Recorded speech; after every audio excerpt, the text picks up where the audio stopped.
இப்போ பாருங்களேன், டிவியில் விளம்பரம், இந்த மாலையை நீங்கள் போட்டுக்கொண்டிருந்தால் உங்கள் கடன் முழுவதும் சரியாகிவிடும். ஏன்டா கடன் வாங்குற நீ? முதல்ல நீ உருப்பிடுவியா? கடன் வாங்கினவன் எங்கேயாவது உருப்பிட முடியுமா உனக்கு? இதை போட்டால் பெண்கள் வசியமாவார்கள். இருக்கிறவளையே உன்னால சமாளிக்க முடியல, இந்த லட்சணத்தில் உனக்கு என்னத்துக்கு இன்னொருத்தி வேற? என்னென்ன அழும்பு உண்டோ அத்தனை அழும்பு பண்றாங்க.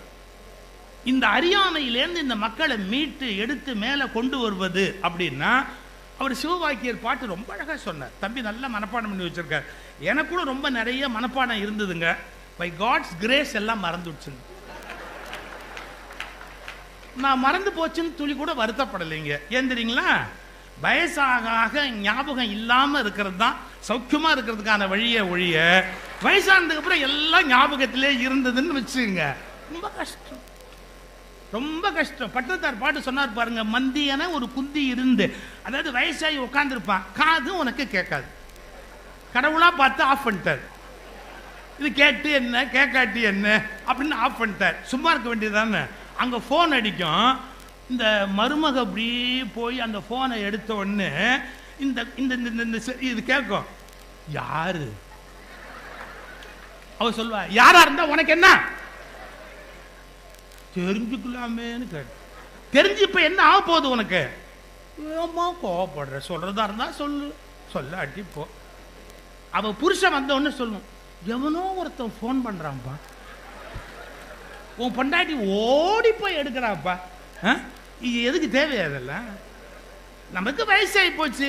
என்னமோ அந்த வீட்டில் 2 இட்லி போடுறாங்க, சாப்பிட்டோமா, தூக்கம் வந்துதா தூங்கணுமா, தூக்கம் வரலையா வெளியில போய் பேசாம திண்ணையில் உட்காந்துக்கிட்டோமா, போற வரைக்கும் நிம்மதியா இருந்தோமா. நான் வேடிக்கை சொல்ல, வயசாக வயசாக மறதிய மாதிரி ஒரு சொர்க்கம் உலகத்தில் வேற இருக்க முடியாது. தெரியுமா உங்களுக்கு? இந்திய தத்துவ இயல்ல நான் ஒரு பெரிய ரகசியம் சொல்லட்டுமா? இந்திய தத்துவ இயல்ல ஒரு பெரிய ரகசியம் சொல்லட்டுமா? பைத்தியம் பிடித்தவர்களுக்கு மறுபிறவி கிடையாது. தெரியுமா உங்களுக்கு? சித்த பிரம்மை பிடித்து பைத்தியம் பிடித்தவர்களுக்கு மறுபிறவி கிடையாது. தெரியுமா உங்களுக்கு? ஏன் ஏன் இல்லை?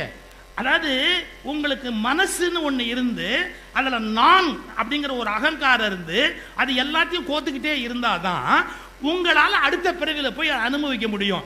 எப்போ உங்க நான்கிறது உருவி குழம்பி போச்சோ அப்புறம் நீங்க சேகரிக்கிறதே இல்லை. அதனால பைத்தியம் பிடித்து விட்டவர்களுக்கு மறுபிறவி கிடையாது என்பது இந்திய தத்துவயியலினுடைய தீர்ப்பு. அதுக்காக நீங்களுக்கெல்லாம் மறுபிறவி இல்லாமல் இப்பவே பிடிக்கணும்னு நான் சொல்லலை. என் பேச்சை தொடர்ந்து கேட்டால் தானா பிடிக்கும். நீங்க ஒன்றும் முயற்சியே பண்ணணும். ஏன்னா எனக்கே அதான் பிடிச்சிருக்குன்னு கமெண்ட்ல போடுறான். இந்த கிழவனுக்கு நட்டு கழண்டு போச்சு ஒருத்தன் போட்டிருந்தான், கெடுறதுக்கு எதுக்கு நான் கிழவன் நாள வரைக்கும் காத்திருந்தேன் அப்படின்னு ஒரு கமெண்ட் போடுறான். போட்டு போறேன், எவனோ ஒரு சின்ன பையன் போடுறான். நான் சொல்றது வேடிக்கை இல்லை. மகா பெரியவர் சொல்றாரு, சித்த பிரம்ம பிடிச்சி போச்சு குழந்தைக்கு அப்படிங்கிறாங்க. நீ என்ன பண்ற, அந்த புஸ்தகத்துல போய் அதுல ஒரு 68ஆம் பக்கம் ஒன்று வருது பாரு, அதை எடுத்து படி அப்படிங்கிறாரு. அவர் போன உடனே சிஷ்யர்லாம் கேட்குறாங்க, ஏங்க அவர் பிள்ளைக்கு பைத்தியம் முடிச்சு போச்சுன்னு வருத்தப்படுறாரு, அதுக்கு ஒரு பரிகாரம் சொல்லாம சும்மா இருடா, அந்த புஸ்தகத்தை படிச்சாதான் அவருக்கு புரியும். அதை நானா வாயில சொன்னா வருத்தப்படுவார். சித்த பிரம்ம பிடிச்சு போச்சேன்னு வருத்தப்படாது. அப்படி பிடிச்சிட்டா அவங்களுக்கு அடுத்த பிறவி கிடையாது. எவ்வளவு பெரிய பிலாசபி! ஏன்னா நான் கிடையாது, உருவிட்டாங்க. நான் ஷாலினி ஒரு மருத்துவர் இருக்காங்க இல்லையா, மனநல மருத்துவர் ஷாலினி, ருத்ரன், அப்புறம் கோயம்புத்தூர்ல ஸ்ரீனிவாசன், ரொம்ப அவங்களாம் சைக்காட்ரியில் எக்ஸ்பர்ட்ஸ். எனக்கு அவங்க வெரி க்ளோஸ் ஃப்ரெண்ட்ஸ். உடனே ஒரு மாதிரியா என்ன பார்க்காதீங்க, அவங்கெல்லாம் உனக்கு ஏன் ஃப்ரெண்டானாங்க அப்படின்னு. அவங்களும் செமினார்லாம் பண்ணும்போது என் யோசனை கேட்பாங்க, எப்படி சார் பேசலாம், இந்த விஷயத்தை எப்படி சார் பேசலாம்னு. அப்போ எங்கிட்டேருந்து அவங்க 2 சுட்டுக்குவாங்க, அவங்ககிட்டேருந்து நான் 2 சுட்டுக்குவேன். அந்த டிஸ்கஷனில் சைக்காட்ரியில் சில விஷயங்களை சுட்டுக்குவோம், அப்படி ஒருத்தர் ஷேர் பண்ணிக்குவோம். நான் என்ன சொல்ல வரேன்னு கேட்டால், நான் ஒரு கேள்வி கேட்டேன். ஷாலினி பெண் டாக்டர் இல்லையா, அவங்கள ஒரு கேள்வி கேட்டேன். ஏமா ஒரு 16-17 பைத்தியம் இருக்கிற ரூமுக்குள்ளே நீங்கள் போறீங்க, எல்லாமா சேர்ந்து உங்களை அடிச்சிருச்சுன்னு வச்சுங்க, எப்படி அது எல்லாமே ஒன்றா சேர்ந்து அடிச்சுட்டா நீங்கள் எப்படிமா தனியாக போறீங்க? சிரிச்சாங்க. நான் போகிறதா இருந்தால் 4 ட்ரெஸ் போட்டு உள்ளே போவோம் சார், நாங்கள் ஒரு ட்ரெஸ்ஸோடு போக மாட்டோம். ஏதாவது ஒன்று திடீர்னு பாஞ்சு கிழிச்சிடும். அதனால நாங்கள் என்ன பண்ணுவோம், உள்ள ஒன்று, அதுக்கு மேலே ஒன்று, அதுக்கு மேலே ஒன்று, அதுக்கு மேலே ஒன்று போட்டிருப்போம். சடால்னு ஒன்று பாஞ்சு கிழிச்சா கூட எங்களுக்கு அவமானம் வரக்கூடாது, ரொம்ப கேர்ஃபுல்லாக இருப்போம். ஆனால் ஒன்று சொல்லட்டுமா, ஏதாவது ஒன்று தான் அப்படி பாயுமே ஒழிய 17 ஒன்றா சேர்ந்து ஒரு விதமான கூட்டணி வைத்து இந்த காரியத்தெல்லாம் செய்யாது. பைத்தியங்களுக்கு கூட்டணி வைக்க தெரியாது. அதுங்க ரொம்ப தெளிவாக இருக்கும். என்ன, அதுங்களுக்கு நான் இல்லாததால் ஒன்றோடு ஒன்று சேர்ந்து ஒரு வில்லனி பிளான் பண்ணலான்னு தோணவே தோணாது. நம்ம எல்லாரும் சேர்ந்து இந்த காரியத்தை பண்ணலாம் அப்படிங்கிறது பைத்தியத்துக்கு ஒருபோதும் தோணாது. ஏன்னா தானே யாருன்னு தெரியாத போது அடுத்தவனை எப்படி இணைக்க முடியும்? எவ்வளவு பெரிய விஷயம் பாருங்க. பைத்தியம் பிடிக்கிறது இட் இஸ் a blessing. பாடா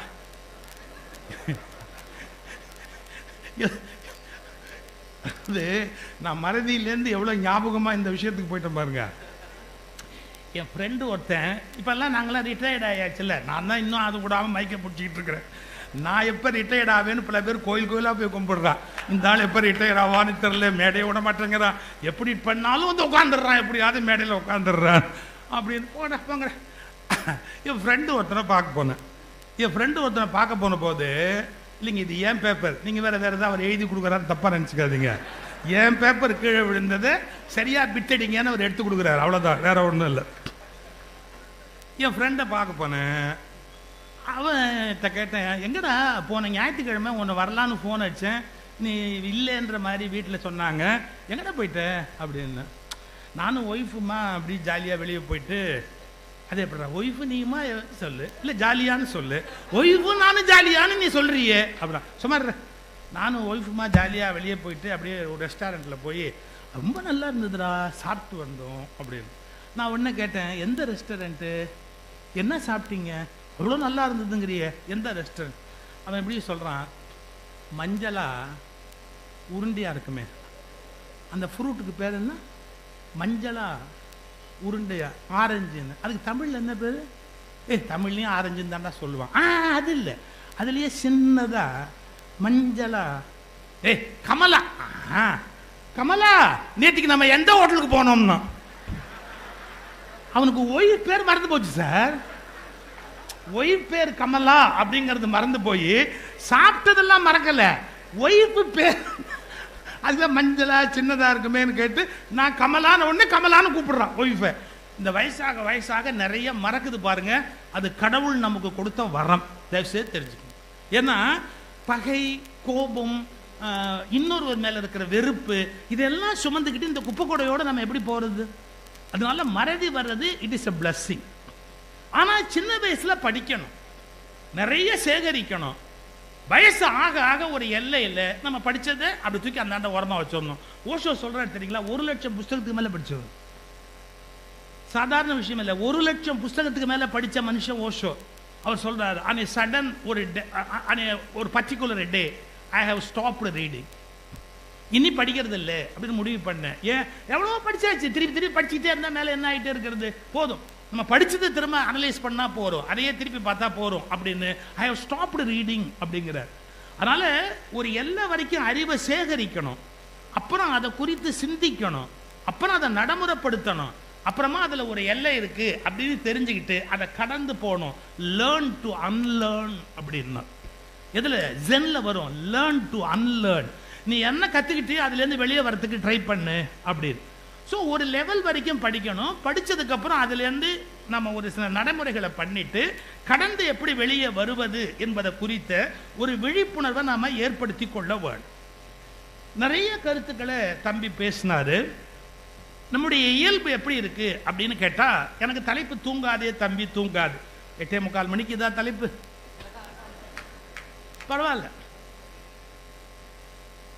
அதாவது நம்புறோம், நம்புறது எதுங்க, அறிவா மனசா? நம்புறதுங்கிறது அறிவா மனசா? மனசு தான் நம்பும், அறிவு எதையுமே நம்பாது. அதாவது மனதினுடைய ஷார்ப்பான எட்ஜுக்கு தான் அறிவுன்னே பேரு. இதுவும் அதுவும் எதிர்கட்சியே கிடையாது, டிஃபரெண்டான விஷயம் கிடையாது.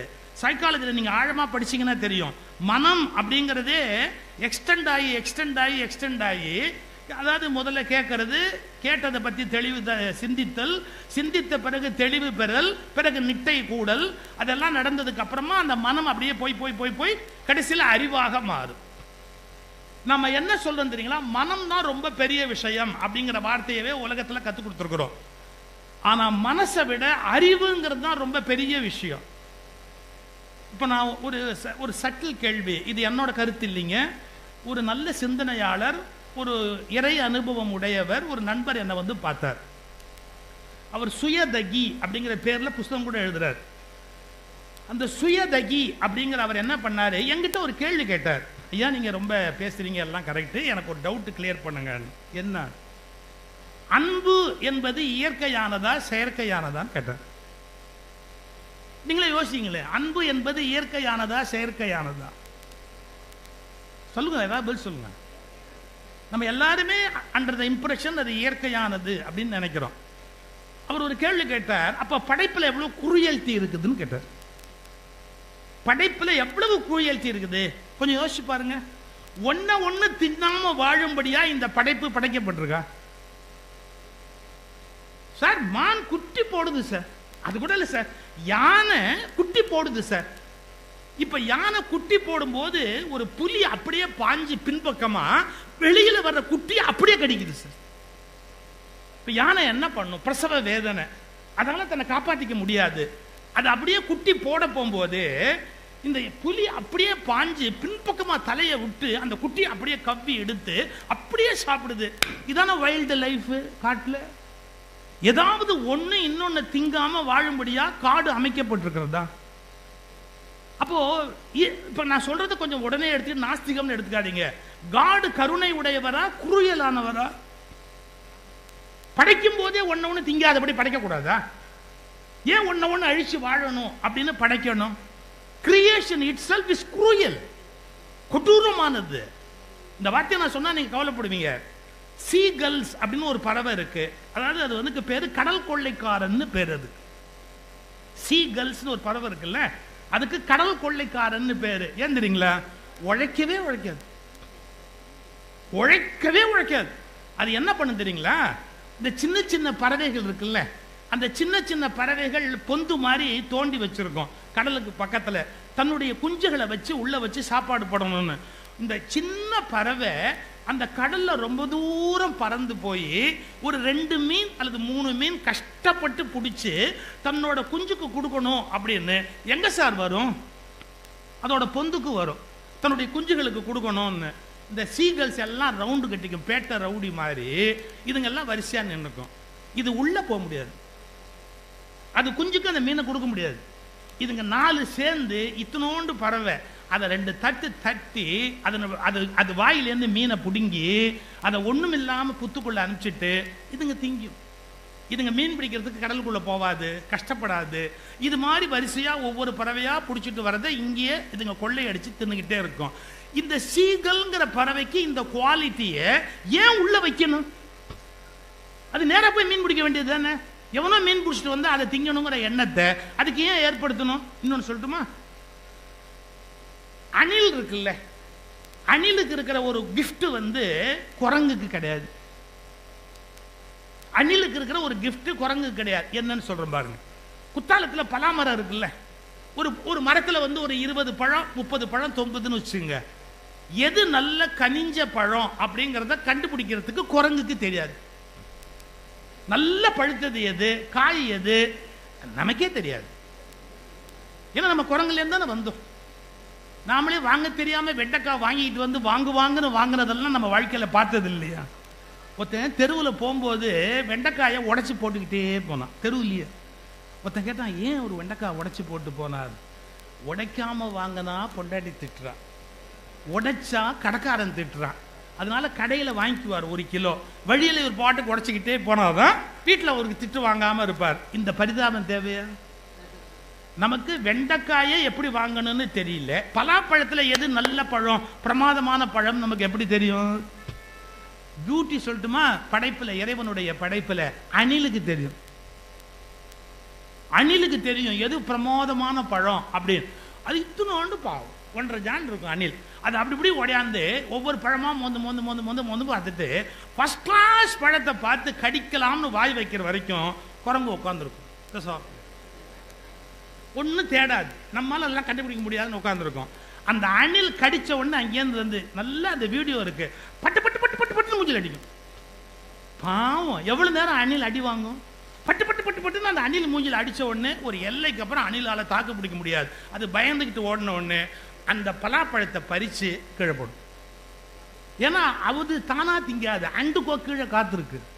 இதுங்க எல்லாம் திங்கிறதுக்கு ஒவ்வொரு அணிலா வந்து எதை செலக்ட் பண்ணுதோ அதையெல்லாம் பறிச்சு கீழே போட்டு இதுங்கெல்லாம் ஒன்னா உட்காந்து சாப்பிட்டுக்கிட்டு இருக்கோம். இப்போ நான் என்ன கேட்குறேன், நீ குரங்குக்கு இந்த அறிவை இந்த கடவுள் கொடுத்துருந்தாருன்னா அது பாட்டுக்கு பழுத்து திட்டு பேசாம போயிருக்கும். கஷ்டப்பட்டு அணில் கண்டுபிடிக்குது, அதை குரங்கு கொள்ளையடிக்குது. கஷ்டப்பட்டு ஒரு பறவை மீன் பிடிச்சிட்டு வருது, அதை சீகல் கொள்ளையடிக்குது. இப்ப படைப்பினுடைய ரகசியம் கருணை உடையதா அன்புடையதா? அப்ப அன்பு என்பது நேச்சுரலா இருக்குமானா எல்லா உயிருக்குமே இருக்கணுமே. உண்மை சொல்லட்டுமா? இப்போ அப்ப இவ்வளவு நேரம் போய் சொன்னியான்னு கேட்காதீங்க, உண்மை சொல்லட்டுமா? என்ன, அன்பு என்பது மனித மனத்தின் இயற்கை குணம் அல்ல. சுயநலம் என்பதுதான் மனித மனத்தின் இயற்கை குணம். அறிவுதான் உங்களுக்கு அன்பை உண்டாக்க முடியும். என்னை போல் வாழுகிற உரிமை அவனுக்கும் இருக்கிறது என்ற அறிவு வந்தால் மட்டும்தான் உலகத்தில் எல்லோருமே அன்பாக இருக்க முடியும். அன்பு என்பது மனிதனுடைய இயல்பான சுபாவம் அல்ல. ஒருத்தர் சொல்றார், இந்த ஆளுக்கு இதே வேலையா போச்சு, எல்லாரும் எதை சொல்றானோ அதுக்கு நேருக்கு மர பேசுறது தான் இந்த ஆளுக்கு வேலை அப்படின்னு. தப்புங்க, உண்மையை தேடணும். அன்பு இயல்பான சுவாபமா இருந்தா உலகத்தில் இருக்கிற எல்லா உயிருக்கும் இருக்கணும். எங்க தெரியுமா உண்டு? அதோட பரம்பரைக்கு உண்டு. தாம் பரம்பரை திங்கணும்னு நினைக்கும், ஆனா அடுத்த இன்னொரு இனத்தை சாப்பிடுறத அது அலோவ் பண்ணாது. அப்ப அறிவு வளர வளரதான் இந்த உலகத்துல அதிக அன்பா இருக்க முடியும். உங்களுக்கு டவுட் இருந்தா நான் இப்ப ஒரே வார்த்தையில விளக்கட்டுமா? இந்த உலகத்திலேயே அதிக அன்போடு இருந்தவர் அறிவாளி என்று அழைக்கப்பட்ட புத்தர் மட்டுமே. புத்தர் தான் கருணையா இருந்தார், உலகத்தில் இருக்கிற எல்லா உயிர்கள் மேலேயும் கருணையா இருந்தார். அன்பானவர்கள் என்று சொல்லப்பட்டவர்கள் செய்த வன்முறையை விட, அன்பானவர்கள் என்று சொல்லப்பட்டவர்கள் செய்த வன்முறையை விட அறிவானவர் என்று சொல்லப்பட்ட புத்தர் காட்டிய அன்பும் கருணையும் தான் மிக அதிகம். அப்ப உலகத்துல அன்பை விட அன்பு உண்டாகணும் அப்படின்னா அறிவு வந்தாதான் அன்பே உண்டாகும். அறிவு வந்தா மட்டும்தான் அன்பே உண்டாகும். அந்த அறிவு உங்களுக்கு எப்படி வரும்? புத்தகங்களை தேடி பலருடைய அறிவை நாம சேகரிக்கிற போது நமக்குள்ள கேள்வி எழுந்து, கேள்விக்கு பதில் எழுந்து, பதில் அனுபவமாக மாறி அந்த சிந்தித்தல் பிறகு நடைமுறைக்கு வருகிற போது நமக்குள்ளிருந்து அறிவு கொப்பளிக்கும். அறிவு கொப்பளிச்சுட்டா எல்லா உயிரையும் நல்லா நடத்தணும் அப்படின்னு நினைப்போம். அதனாலதான் படி படி படி படி எல்லாம் படி, புத்தகத்தை படி, அதை படி, இதை படி, திருப்பி திருப்பி சொல். படிக்காது படிக்காது, படிச்சுடாது, படிச்சுட்டா எல்லாம் கேள்வி கேட்பாங்க, படிச்சுட்டா எல்லாம் வளர்ந்துருவா, படி. போன மாசம் பாத்தீங்களா தெலுங்கானால ஒரு இன்சிடென்ட். மக கார்ல வந்து இறங்குறா, அப்பா போலீஸ் அடிக்கிறாரு சல்யூட். மக ஐஏஎஸ்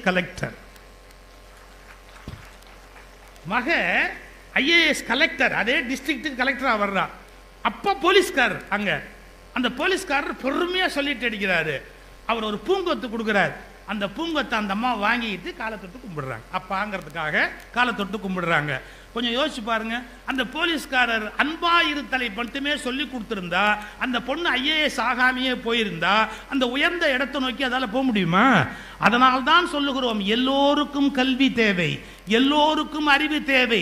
சிலருக்கு மட்டுமே கல்வி, சிலருக்கு மட்டுமே அறிவு என்ற அநீதியை தமிழ் மண் ஒருபோதும் ஏற்றுக்கொள்ளாது. எல்லோருக்கும் கல்வி, எல்லோருக்கும் அறிவு, இது ரொம்ப எசென்சியல். இல்லைன்னா என்னைக்கு சார் அந்த பொண்ணு ஐஏஎஸ் ஆகுறது, கலெக்டர் ஆகுறது? அந்த போலீஸ்காரருடைய பொண்ணு படிச்சா ஐஏஎஸ் ஆயிட்டா. இப்போ புத்தகம் என்ன செய்யும்? அவ படிக்காமையா வந்தா புத்தகத்தை? யோசிச்சு பாருங்க. இப்ப இருக்கிற நிறைய கலெக்டர்ஸ் என் புத்தகத்தை படிச்ச ரசிகர்கள். நம்ம சின்ன ஜெயந்த் ஆக்டர் இருக்கார்ல, அவருடைய மகன் ஒரு ஐஏஎஸ் பாஸ் பண்ணதுக்கு அப்புறம் எனக்கு ஃபோன் பண்ணார், அங்கிள் எனக்கு கான்ஃபிடன்ஸ் அப்படிங்கிறது உங்க புக்கை படிச்சதால வந்தது. ஐ ஓட் டு யூ, நான் படிச்ச இந்த ஐஏஎஸ்க்கு நான் உங்களுக்கு கடமைப்பட்டவன். புதுக்கோட்டை கலெக்டர் நிறைய பேர் என்கிட்ட அவங்க சொல்லுவாங்க, உங்க பேச்சு எழுத்து எங்களை வாழ வச்சது. ஸ்ரீரங்கத்தில் ஒரு கலெக்டர் இருந்தாங்க, நான் பேச போனேன். ஐயோ அவர் ஆரம்பிச்சிட வேண்டாம், நான் வந்ததுக்கு அப்புறம் என் வாழ்க்கையில் எப்பெல்லாம் பிரச்சனை வருதோ அப்பெல்லாம் நான் அவருடைய புத்தகங்கள் தான் எனக்கு மிகப்பெரிய துணை அப்படின்னு. யோசிச்சு பாருங்க, எத்தனை பேருக்கு அந்த அறிவு வந்து நன்மை செய்கிறது.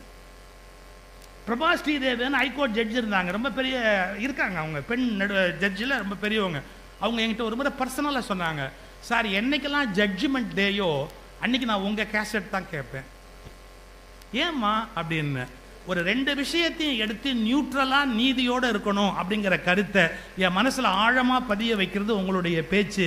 அதனால நான் தீர்ப்பு எழுதுறதுக்கு முன்னாடி 1 மணி நேரம் உங்கள் பேச்சை கேட்பேன் தாங்க பிரபா ஸ்ரீதேவன். அப்ப நம்ம சிந்திக்க வைக்கிறது எது? பேச்சு, எழுத்து, சிந்தனை, கருத்து, இதெல்லாம் தான். இதெல்லாம் புத்தகம் செய்யக்கூடிய சாதனை. அதனால நீங்க கல்வி படிக்கணும். இந்த பரம்பரை பெருமையே பேசுறது, அளவுக்கு மேல பேசுறது, உணர்ச்சி வசமா தேசப்பற்றுன்னு சொல்றது தவறுங்க. தேசப்பற்று வேணும், ஆனா நம்ம பிரத்யட்சமா என்ன நிலையில இருக்கிறோங்கிறது தெரியணும். அடிப்படையில் நான் சீன பொருள்களுக்கு விரோதி. எங்கள் வீட்டில் ஒரு பொருள் சீன பொருள் இருக்க அலோவ் பண்ண மாட்டேன். சீன லைட்டு மிச்சம் வாங்காத, சீன ஃபேன் ரொம்ப காஸ்ட் கம்மி வாங்காத, 10 ரூபா கூடனாலும் இந்தியன் ப்ராடக்ட் வாங்கிட்டு வா, 10 ரூபா கூட கொடுக்குற அளவுக்கு எனக்கு கடவுள் வசதி கொடுத்துருக்குறான், சீன பொருளுங்கிறதுக்காக வாங்காத. நான் அவ்வளோ பிடிவாதமாக இருக்கிறாள் சீனாவை. ஏன்னா எனக்கு தெரிஞ்சு இந்தியாவுக்கு அதிக கெடுதல் பண்ணக்கூடிய நாடுனா சீனா மட்டும்தான். அதில் ஐ எம் வெரி கிளியர். அதனால சீன பொருளை நான் என்கரேஜ் பண்ணவே மாட்டேன். என்ன நினைச்சுனோ தெரியல, எங்க பாரதி என்னைக்கோ எழுதிட்டு வந்தான். என்ன வார்த்தை என்ன தெரியுமா? நமக்கு பகை என்று அவர் சீனத்தர் ஆகி விடுவாரோன்னு. ஒரு பகையை மென்ஷன் பண்ணும்போது அவன் அறியாம ஒரு வார்த்தை போட்டான். அவர் வேற ஏதாவது சொல்லலாம் இல்ல, அமெரிக்கர் ஆகி விடுவாரோ, ஐரோப்பியர் ஆகி விடுவாரோ, அவர் சீனத்தவர் ஆகி விடுவாரோ, அப்படிதான் பாரதி எழுதுறான். திருவாக்கு, பாரதியுடைய அருள்வாக்கு. நமக்கு எதிரின்னா அவன் தான். இந்த நாட்டை வளர விடாம பண்ணணும் அப்படின்னா அது அவனுடைய ஏற்பாடு தான். ரைட். பங்களாதேஷில் போய் காலை வச்சான், பாகிஸ்தானில் போய் காலை வச்சான், இலங்கைக்குள்ளே போய் காலை வச்சான். நம்ம அவங்ககிட்டேன்னு தப்பிக்கிறதுக்கு படாத பாடுபடுறோம். இவ்வளவும் எனக்கு தெரியும், சீனா நமக்கு நல்ல நாடு இல்லைன்னு. ஆனால் நீங்கள் பாரத பெருமைன்னு பேசுறீங்களே, நம்மளை விட 10 டைம்ஸ் அட்வான்ஸாக இருக்கான் சீனா. புரிஞ்சுக்கணும் அவன் என்னென்ன பண்ணியிருக்கிறாங்கிறது நீங்கள் கவனிக்கணும். ஒரு ரயில்வே ட்ராக் போட்டால், மெட்ரோ ட்ரெயின் போட்டால், இது பாருங்க 7 லேயர் உள்ள போடுறான். டிராஃபிக்கை குறைக்கிறதுக்கு 7 லேயர் தோண்டி 7 லேயர் 8 லேயர்னு போட்டு ட்ரெயின் விடுறான். நம்ம ஒரு லேயர் தோன்றதுக்குள்ளேயே நம்ம மெட்ராஸை பாடாப்படுத்துறோம். நமக்கு இன்னும் அதுவே முடியல நம்மால. ஆனா உலகத்திலேயே சிறந்த நாடு எங்கள் பாரத நாடு. பொய் புகழை நம்பி ஏமாறாதீர்கள். பிரத்யட்சமான உங்கள் நிலையை தெரிந்து வைத்துக் கொள்ளுங்கள். சீனாவோடு ஒப்பிட்டால் 10 மடங்கு கீழாக இந்தியா இருக்கிறது. அந்த 10 மடங்கு உயர வேண்டும் என்ற பிரத்யட்ச உண்மையை புரிந்து கொள்ளுங்கள். அதை மறந்துவிட்டு உலகத்திலேயே இந்தியா சிறந்த நாடு என்று வசனங்கள் பேசி ஏமாற்றாதீர்கள். பிரத்யட்சமான உண்மையை பாருங்க. ஒரு சீனாவில் பாலைவனம் அப்படின்னு சொன்னா கவர்மெண்ட் ஒன்னே கவனிக்கிறார். எத்தனை ஏக்கர் பாலைவனம்? 1000 ஏக்கர். 1000 ஏக்கர் பாலைவனமா இருந்தா எவ்வளவு நஷ்டம்? சரி, அப்ப அதை என்ன பண்ணணும்? காடாக்கணும். காடாக்குறதுக்கு என்ன பண்ணணும்? செடி நடணும். செடி நடுறதுக்கு என்ன பண்ணணும்? தண்ணி ஊற்றணும். தண்ணி ஊற்றுறதுக்கு டிராப் இரிகேஷன் போட்டு அது உள்ள விலங்குகளை விட்டு அதை காடை ஆக்கிட்டோம்னா அந்த பகுதி மாறும்னு. யூ ஓன்ட் பிலீவ், 1000 ஏக்கர்களுக்கு மேல் பல பகுதிகளை, பாலைவனங்களை அவர்கள் நாடுகளாக காடுகளாக ஆக்கிவிட்டார்கள்.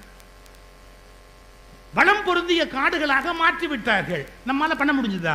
1/2 அடி பாலைவனத்தை நம்ம மாத்திருக்கோமா? எவ்வளவு மரம் வெட்டுறோம், கூசாமி மரம் வெட்டுறோம். என்னால சகிச்சுக்க முடியாதுன்னு தெரியுமா? போலி பெருமை பேசுகிற அந்த பொய்த்தனத்தில் இருந்து யதார்த்தமான உண்மையை பார்க்கிற ஒரு விழிப்பு இந்தியர்களுக்கு வந்தாக வேண்டும். என் நாடு இன்னும் முன்னேறுவதற்கு நிறைய வேலை இருக்கிறது. இப்போது இந்த நாட்டில் இது இருக்கிறது. ஒரே ஒரு கேள்வி கேட்கட்டுமா? யாராவது புள்ளி விவரம் எடுத்தீங்களா? ஆர்டிஐயில் போட்டு கேளுங்க. இந்தியாவில் 3 வேளையும் சாப்பிடுகிறவர்கள் ஜனத்தொகை எவ்வளவு? 2 வேளை சாப்பிடுகிறவர்கள் ஜனத்தொகை எவ்வளவு? 1 வேளை மட்டுமே உணவு சாப்பிடுகிறவர்கள் ஜனத்தொகை எவ்வளவு? ஒரு இரவில் 3 வேளையும் உணவே உண்ணாமல் உறங்க போகிறவர்கள் எண்ணிக்கை எத்தனை என்று எடுத்து பாருங்கள். இன்னும் இந்தியாவில் 3 வேளையும் உணவு உண்ணாமல் உறங்க போகிற ஏழைகள் இருக்கிறார்கள். நாம் கொடியேற்றினால் போராது, வீர வசனங்களை பேசினால் போதாது. என் நாடு போல் உலகத்தில் வேறு நாடு இல்லை என்று நீங்கள் கவிதை மொழிகளை அள்ளிவிட்டால் போதாது. பசி இல்லாதவன் ஒருவன் கூட இல்லாமல் என்றைக்கு இந்தியா மாறுகிறதோ அன்றுதான் இந்தியா ஒரு வளர்ச்சியான நாடே ஒழிய பசியை வைத்துக் கொண்டு நான் அதை செய்து விட்டேன் இதை செய்து விட்டேன் என்று பேசுவது ஊரை ஏமாற்றுகிற வேலை.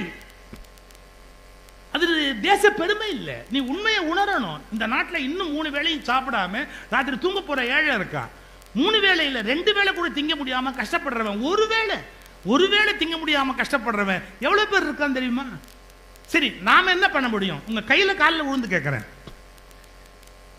உணவை வீண் பண்ணாதீங்க. சாப்பிட உட்காடுறீங்கல்ல, உங்களுக்கு பணம் இருக்குங்கிறதுனால நீங்க பாம்பே ஸ்வீட்ஸ்ல போய் உட்காந்துட்டு எல்லாத்தையும் ஆர்டர் பண்ணிட்டு கொஞ்சம் கொஞ்சம் மிச்சம் வச்சு என்னால சாப்பிட முடியல, எந்திரிக்காதீங்க. ஒருவேளை எங்கிட்ட ஆட்சியை கொடுத்தா, கொடுக்க மாட்டாங்க, கொடுத்தா எவெல்லாம் ஹோட்டல்ல மிச்சம் வச்சுட்டு போறானோ அவனுக்கெல்லாம் பெனால்டி போடுவேன், ஃபைன் போடுவேன். அது எப்படி நீ மிச்சம் வைக்கலாம் சாப்பாட்டை?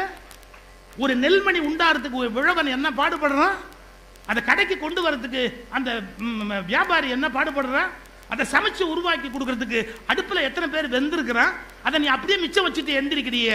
உன்னை விட ஒரு பெரிய தேச துரோகி இந்த உலகத்தில் இருக்க முடியுமா? கல்யாண வீட்டுக்கு போறான், இலையில கொண்டாந்து எல்லாத்தையும் பரிமாறுறான், ஆன்னு பார்க்கறான். ஏன் ஆன்னு பார்க்கற? அதை பார்க்கும்போது இது எனக்கு வேண்டாம்பா, அதை வைப்பா, அது வேண்டாம்பா, வைப்பா, வேண்டாம்பா, எனக்கு அது வேண்டாம்பா சொல்லாமல்ல, எது வேண்டான்னு ஒதுக்கலாம்ல. இந்த வம்பு வானான்னு தான் பஃபேன்னு ஒன்று கண்டுபிடிச்சா. நம்மளால அங்கேயும் பிச்சைக்காரன் மாதிரி இப்போ எல்லாத்தையும் அள்ளி போட்டுக்கிட்டு திங்க முடியலன்னு கொண்டு போய் குப்பையில போடுறான். தயவு செய்து இந்த பாவத்தை பண்ணாதீங்க. இன்னும் இந்த நாட்டில் 3 வேளையும் உண்ணாமல் தூங்க போகிற ஏழை இருக்கிறார். இந்த பயத்தோடு ஒவ்வொரு வேளை உணவிலும் கை வையுங்கள். குடிச்சு தண்ணியை வீண் பண்ணாதீங்க. ஒரு பாட்டில் போறோம், கல்யாண வீட்டில் கொடுக்குறாங்க, தண்ணி பாட்டில் குடிச்சிட்டு கால் தள்ள குடிச்சிட்டு அப்படியே வச்சுட்டு வராதிங்க. வெக்கம் மானம் அதெல்லாம் ஒன்றும் கிடையாது. அதை எடுத்து பையில போட்டு எடுத்துக்கிட்டு வாங்க, அதை வழியில குடிங்க, அதில் ஒன்றும் தப்பு இல்லை. அடுத்த பாட்டில் எடுக்காதீங்க. உங்க பாட்டில் குடிச்ச தண்ணி பாட்டில் எடுத்துட்டு வாங்க, தண்ணியை வீண் பண்ணாதீங்க. சின்ன விஷயம்தான், ஆனா அந்த விழிப்பு எல்லாத்துலயும் இருக்கணும். யார் வீட்டுக்கு போனாலும் காஃபி சாப்பிடு அப்படின்னு சொல்லுவான், சாப்பிடாதீங்க. அவசியம் இருந்தா மட்டும் சாப்பிடுங்க. அவன் என்ன நினைப்பான், இவன் என்ன நினைப்பான்லாம் ஒன்றும் கவலைப்படாதீங்க. நல்ல தேவையா இருந்தா கொஞ்சோண்டு கொடு, தேவையில்லையா வேண்டாம், எனக்கு இப்போ அது சாப்பிட்ற நேரம் இல்லை, தேவையில்லைன்னு சொல்லு. ஒவ்வொரு விஷயத்திலையும் நான் ஏன் சாப்பிடணும், இப்போ ஏன் சாப்பிடணும், எவ்வளவு சாப்பிடணும், இந்த விழிப்பு இல்லைன்னு சொன்னா, உணவு பற்றிய விழிப்பு இல்லைன்னா அவனுக்கு நோய் வரும் இல்லை, தூங்காது. அதைத்தான் நான் சொல்ல வந்தேன். தூக்கத்திலிருந்து எழுந்திருப்பது மட்டுமல்ல, உங்கள் அறியாமையிலிருந்தும் விழிப்பதுதான் மிக மிக அவசியமான ஒன்று இந்த நாட்டுக்கு. சரி, இப்போ இந்த நாடு என்ன திசையை நோக்கி போகணும்? நான் பேசுற விஷயம் நெருடலா கூட இருக்கலாம், எனக்கு அது நோக்கம் அது இல்லை, புரிஞ்சுக்கங்க. இந்த நாட்டை ஏதோ ஒரு வகையில் ஒரு இஸ்லாமிய நாடாவோ, ஒரு கிறிஸ்துவ நாடாகவோ, ஒரு இந்து நாடாகவோ மாற்றிடணும் அப்படின்னு நிறைய பேர் பேசுறாங்க. நான் எல்லா மதங்களையும் சேர்த்தே தான் சொல்றேன்.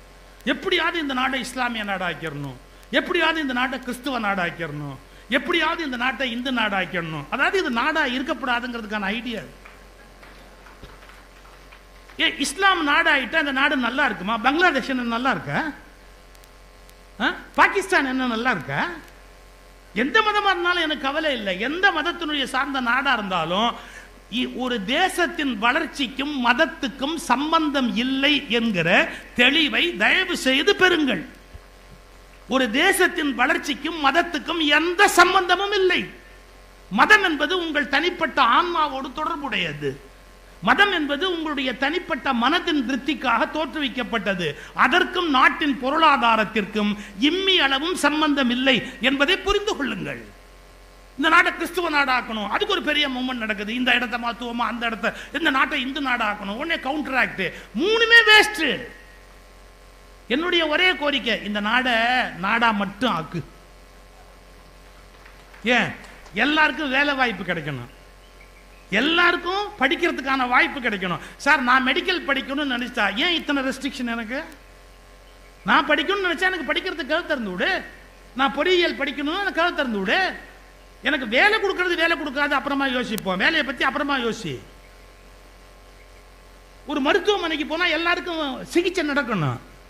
பணம் இருக்கிறவன் சௌரியமா இருக்கிறான், பணம் இல்லாதவன் இந்த நாட்டில் எப்படி வைத்தியம் பண்ணிக்குவான் சார்? ஒரு ஹார்ட்ல ஒரு ப்ராப்ளம்னா 8 லட்சம் 10 லட்சம் 12 லட்சம் கொடுத்து சரி பண்ணிக்கிறதுக்கு பணம் உள்ளவனால முடியுது. பணம் இல்லாதவனுடைய நிலைமை. ஒரு தேசத்துல மருத்துவம் ஃப்ரீயா இருக்கணும், ஒரு தேசத்துல கல்வி ஃப்ரீயா இருக்கணும், யார் விரும்பினாலும் அவர்கள் படிக்கிறதுக்கு வாய்ப்பு இருக்கணும், அவங்களுக்கு மருத்துவ உதவி தேவைன்னா மருத்துவம் இருக்கணும். இன்னும் கூட என்னுடைய தனிப்பட்ட கருத்து, மருத்துவம் தனியார் இடத்தில் இருக்கவே கூடாது, முற்றிலுமாகவே அது அரசிடம் கையில் மட்டுமே இருக்க வேண்டும். என்ன சயின்ஸ் அட்வான்ஸ் ஆகுதோ அதுக்கு தகுந்ததை உள்ள கொண்டாந்து நடைமுறைப்படுத்தணும். இதெல்லாம் நம்ம செய்யலையே. ஏன் இதெல்லாம் நடக்கலைங்கிறத பத்தியே நம்ம யோசிக்கலையே. வேண்டாத விஷயங்களை பத்தி யோசிக்கிறோம், தேவையே இல்லாத விஷயங்களை பத்தி யோசிக்கிறோம். ஒரு பக்கம் மதம் சார்ந்த அரசியல், இன்னொரு பக்கம் இனம் சார்ந்த அரசியல். நான் என்ன சொல்றேங்கிறது உங்களுக்கு புரிஞ்சா போதும்.